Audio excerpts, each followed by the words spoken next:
ប់រឿងអនឡាញខ្ញុំខ្វាំងប្រាក់ចាយត្រីដាច់អាឡ័យ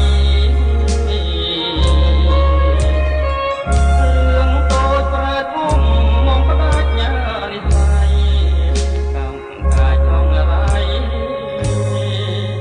ចោលគ្មានស្រណងដំបូលស្បូវវិមានកំកត់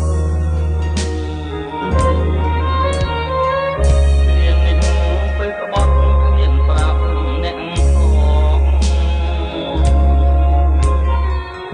អនុស្សាវរីយ៍ឲ្យបងលេង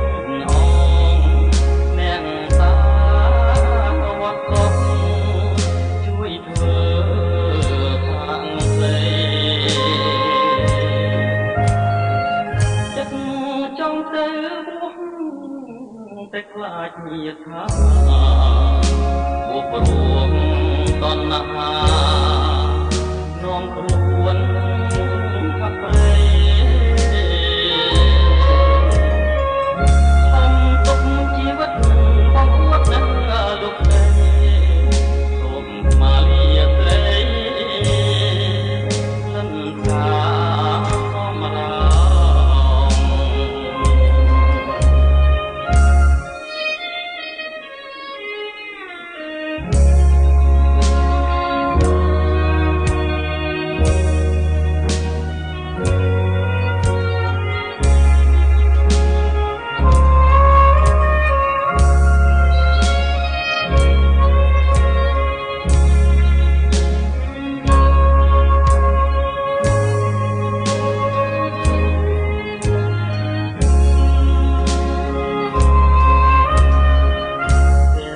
ដំបូលស្បូវវិមានកំកត់